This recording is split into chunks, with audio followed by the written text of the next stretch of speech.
Enjoy the series of lecture on prayer and why believers struggle in prayer and the importance of prayer. The message by Apostle Joshua Simon. Thank you. One of the reasons why we have a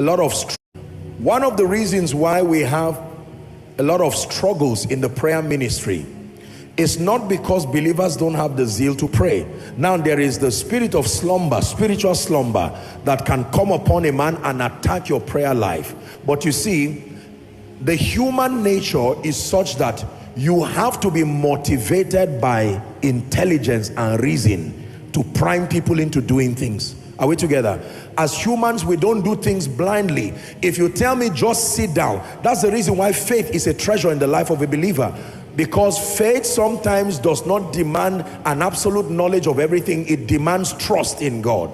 So if you ask me to sit and you don't tell me any other reason, you just say sit there, I will sit in obedience to you, but it does not deny the fact that I will be frustrated because I don't know why I'm seated.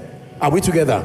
But if you tell me there are robbers outside and I want you to sit in one place, you see, you have given me the basis for a staying power. Even if it's after 1 hour, my body may be tired, but my consciousness will supply strength that keeps me there. So the reason why many believers are epileptic in their prayer life is because we have sort of guilt-tripped them to pray. You are not praying, you are not a serious Christian, you are going to be defeated, and out of guilt they just try to pray, but eventually they slack back. The correct way is to help them understand what really happens when you pray. What is the value? What's the treasure? The riches that are derived from a healthy, consistent, ever-increasing prayer life.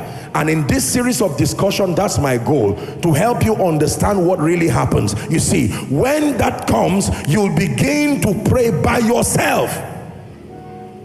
By yourself. Go and wait for me at a junction in Wuse.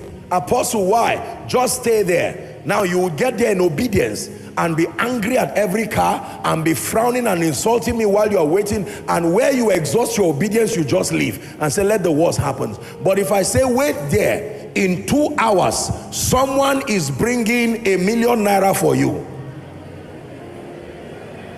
You see that now?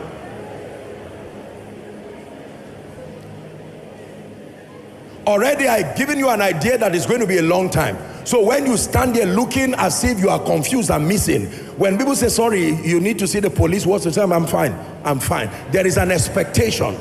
Let me tell you this, don't take for granted that humans are the highest of God's creation. If you want them to connect to spiritual things, you must reveal to them the treasure that is contained in obedience. Even in our walk with God, God does not just tell us to believe him blindly. He gives us incentives. There is victory connected to believing him. There is heaven connected to believing him. He will not just come and say, believe in me, serve me, worship me. He would sound, that would be the same thing. Even idols that don't have power, they lure men to worship them by giving them incentives. Hallelujah. If you do not understand the value and the treasure that is in prayer, it will make God and make the faith life look like a selfish manifestation of a wicked and cruel king's desire. And that's not the way God is.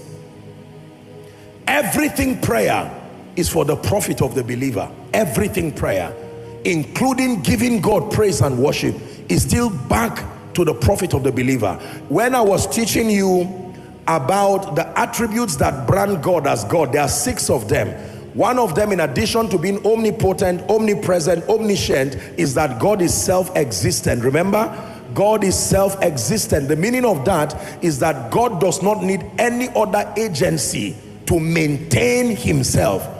Our life is derived from God. We need oxygen, we need, food, we need whatever it is, we need sleep. Do you know you can be healthy and without sleep you can become sick again? But the keeper of Israel does not sleep, he does not slumber. That's what makes him self-existent. When he became a man, he slept on his way to Gadara. When he became a man, he slept, he woke up, he did all the things that humans do. But as God, he's self-existent.